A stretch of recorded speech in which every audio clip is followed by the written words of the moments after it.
नमस्ते मुलांनो, आज आपण मराठी विषयाचा अभ्यास करणार आहोत। तर त्यापूर्वी मी तुम्हाला मागच्या व्हिडिओमध्ये 14 खडीची रचना त्याचबरोबर क पासून ज्ञ पर्यंतची 14 खडी लेखन करायचे काम दिले होते। तर त्या अभ्यासामध्ये आम्हाला म्हणावा तसा प्रतिसाद मिळालेला नाही। बऱ्याच विद्यार्थ्यांचा तो अभ्यास अपूर्ण आहे। म्हणून आज आपण या मराठीच्या तासाला तोच अभ्यास काय करायचा आहे, पुढे पूर्ण करायचा आहे, त्याचं वाचन सराव करत राहायचा आहे। तर आजच्या तासाला आपण आज एक छानशी प्रार्थना शिकणार आहोत आणि प्रार्थना का म्हणायची असते किंवा आपण केव्हा म्हणतो याविषयी थोडीफार माहिती मिळवणार आहोत। तर सुरुवातीला मी एक छानशी प्रार्थना म्हणते, ती निसर्गावर आधारित आहे। त्याच्यानंतर मी तुम्हाला प्रार्थना का म्हणायची केव्हा म्हणायची सांगेन आणि आपल्याला इयत्ता दुसरीला मराठीच्या विषयामध्ये म्हणजे मराठीच्या पुस्तकामध्ये असलेली पहिली प्रार्थना तुम्हाला मी सांगेन।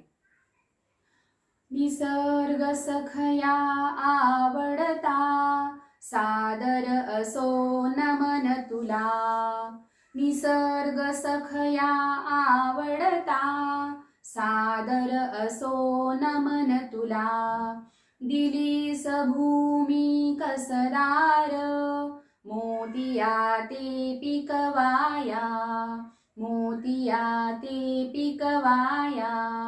दिलेस सहजी पाऊस पाणी, जीवना ते फुलवाया, जीवना ते फुलवाया। दिलेस रवी आणि शशी, अंधारा ते उजळाया, अंधारा ते उजळाया। दिलास शीतल मंद पवन हा, सुगंधा ते पसराया, सुगंधा ते पसराया। दिलेस मोठे निळे गगन हे, भरारी ते माराया, भरारी ते माराया। तर विद्यार्थी मित्रांनो, या कवितेमध्ये तुम्हाला निसर्गाविषयी काय आहे थोडीफार म्हणजे माहिती दिलेली आहे। तर कशा पद्धतीनं, तर या निसर्गानं आपल्याला सहजी म्हणजे पाऊस पाणी दिलेला आहे, त्याचबरोबर शीतल मंद पवन म्हणजेच वारा दिलेला आहे, चंद्र सूर्य, याचबरोबर आपल्याला जी भूमी दिलेली आहे त्याच्यामध्ये कसदार असं पीक येतं, या सगळ्या गोष्टींचा समावेश आहे। ही एक छानशी निसर्गावर प्रार्थनाच आहे। तर आपण प्रार्थना बालवाडीला तुम्ही आला, पहिलीला आला, त्यावेळेला तुम्हाला ताईंनी छान छान प्रार्थना सांगितलेल्या होत्या आणि आत्ताही तुम्ही घरी प्रार्थना म्हणत असाल। तर प्रार्थना का म्हणायची असते? आपण जेव्हा शाळेत येतो तेव्हा आपण सुरुवातीला आपल्या शाळेच्या समोरच्या प्रार्थनेच्या मैदानात आपण पूर्ण ताईदादांच्या समवेत, आपल्या ताईदादांच्या समवेत, त्याचबरोबर शिक्षकांच्या समवेत आपण थांबून काय करत होतो, प्रार्थना म्हणत होतो। तर ही प्रार्थना का म्हणायची असते? शाळा सुरुवात होते त्याच वेळेला का म्हणायची असते? तर आपण जेव्हा शाळेला जातो त्यावेळेला आपलं मन शांत व्हावं, आपल्या मनातील वाईट विचार बाहेर जावेत, आपण चांगल्या विचारांना घेऊन काय शिकायला सुरुवात करावी, आपलं मन एकाग्र व्हावं, यासाठी ही प्रार्थना सकाळी घेतली जाते। आणि आपण जेव्हा चांगलं काम करायला सुरुवात करतो त्यावेळेला परिपाठ म्हणून आपण वर्गात गेल्यानंतर सुद्धा ही प्रार्थना म्हणतो। तर ही प्रार्थना केव्हा म्हणायची असते, का म्हणायची असते, हे तुम्हाला आता समजलेलं आहे। आता जी आपल्या दुसरीच्या मराठीच्या पुस्तकामध्ये पहिली जी प्रार्थना कविता दिलेली आहे, ही कविता आपण निसर्गावर आधारितच आहे। आता निसर्गाशी आधारित आपण परिसरामध्ये बी प्रकल्प शिकतो आहोत। तर आपल्याला प्रत्येक विषय हा इतर विषयांशी जोडून शिकायचा आहे। त्यासाठी मराठीला जोडून परिसर आपण शिकत असताना तर परिसरावर आधारित म्हणजेच निसर्गावर आधारित ही काय आहे, कविता आहे। तर या कवितेमध्ये कवितेचं नाव काय आहे, प्रार्थना आहे आणि याच्यामध्ये निसर्ग आपल्याला पाहायला मिळणार आहे। याच्यात थोडाफार बदल करायचा आहे विद्यार्थी मित्रांनो। तर पहिल्यांदा मी तुम्हाला बदल सांगते। आता तुमच्याकडे पुस्तकं उपलब्ध नाहीये तरी पण मी तुम्हाला या पुस्तकातील प्रार्थना कवितेचा पानाचा हा फोटो काढून तुम्हाला पाठवणार आहे। तर याच्यामध्ये काय काय बदल करायचे थोडेफार मी तुम्हाला अगोदर सांगते, ते बदल करूनच तुम्हाला मी काय करणार आहे, हा फोटो पाठवणार आहे। आता इथं आजाना मी तुझी लेकरे तू सर्वांचा पिता, प्रेमाने तू जन्मितो गातो तुझ्या गुणांच्या कथा। आता इथं हे पहिली ओळ झाल्यानंतर सुरुवात पहिल्या कडव्यामध्ये त्यांनी चंद्र सूर्य हे तुझेच देवा असा शब्द दिलेला आहे. तर आपण तिथं देवा म्हणायचं नाही, आपण निसर्ग म्हणायला पाहिजे. तर निसर्गानं निर्माण केलेले चंद्र सूर्य आहेत, समजलं का? तर ज्या ज्या ठिकाणी देवा देवा हा शब्द आलेला आहे त्या त्या ठिकाणी आपल्याला निसर्ग निसर्ग हा शब्द घालून ही कविता म्हणायची आहे. आणि निसर्गाशी संबंधित कविता असल्यामुळे आम्ही या ब्रिज कोर्सच्या मध्येच ही काय घेतलेली आहे, कविता घेतलेली आहे. आणि ही कविता मी तुम्हाला सुंदर अशा चालीरीतीत म्हणून दाखवणार आहे. तो बदल तुम्ही लक्षात घ्यायचा आहे. व्हिडिओमध्ये तुम्ही ऐकत असताना ती कविता लक्षपूर्वक एकदा सोडून दोनदा ऐका आणि त्याप्रमाणे म्हणण्याचा प्रयत्न करा.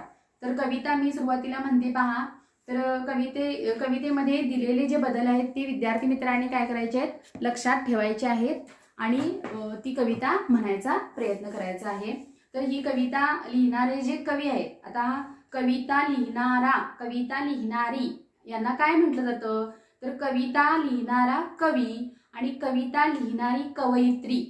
बघा, कविता लिहिणारा कवी आणि कविता लिहिणारी कवयित्री.